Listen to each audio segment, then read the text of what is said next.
the culture has changed and the business has changed business remarkably. So that was Sean Astin, president of SAG-AFTRA, talking to Harrison Ford. You can see their whole conversation on their SAG-AFTRA official YouTube channel. And they're kind of eulogizing their industry and the way it used to be when they were, as they were in their careers. They still are.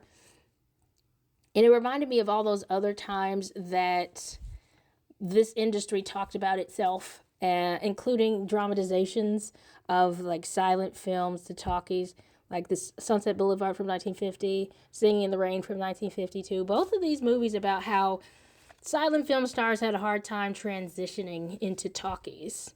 But interesting that those were in the 50s, thinking about the 20s, because the 50s itself had some overhauling happening. And you see that mentioned in Million Dollar Mermaid, the Esther Williams autobiography, on page 265. You will see Esther Williams talking about the end of her career with MGM.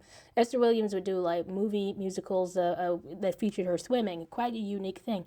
And she says, quote, this is after Jupiter's Darling flopped. Quote, I was one step closer to my farewell, and I knew the next would follow soon. By 1955, TV had made great inroads in movie revenues.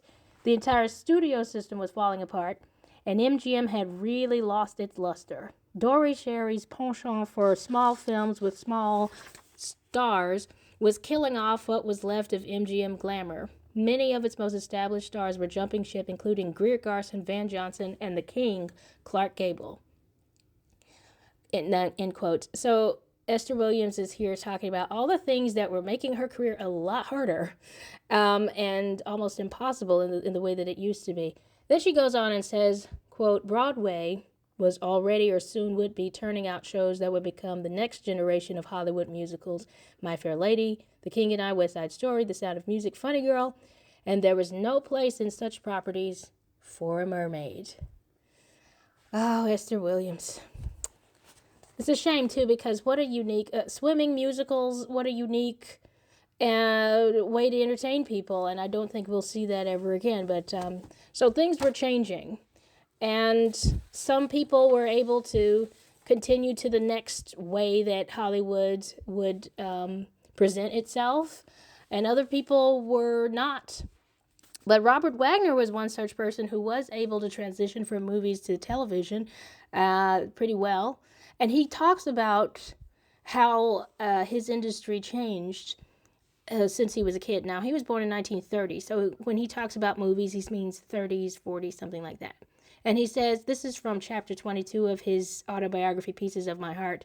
The chapter's called You Have to Have It. Anyway, quote, when I was a kid, watching movies in Westwood, I was in the dark looking up at the screen at people who seemed more than human, larger, grander than life. I wasn't talking to anyone. I was barely eating my popcorn because I was totally involved in that glowing silver frame on the wall. You didn't actually imagine you'd ever see Clark Gable in the flesh.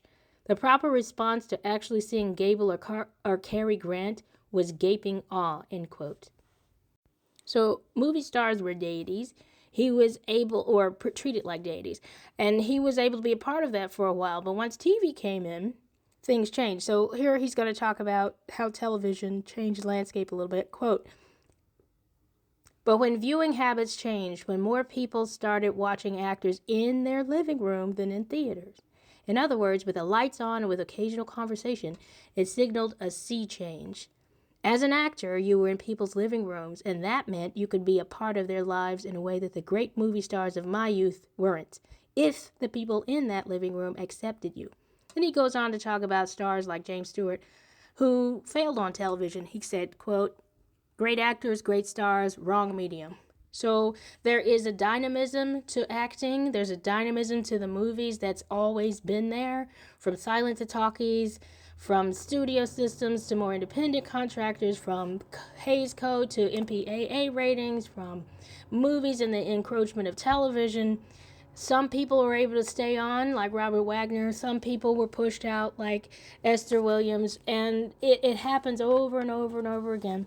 So it seems that we're at another point where this overhaul is happening again with streaming and AI and on whatnot, and more segmentation, as Harrison Ford would say in his interview here. There's just more niche entertainment, so he bemoans the fact that there isn't as much community because people were kind of used to watch all the same movies or all the same TV shows, and now it's so split up that there's less of that happening. Anyway, what do you think?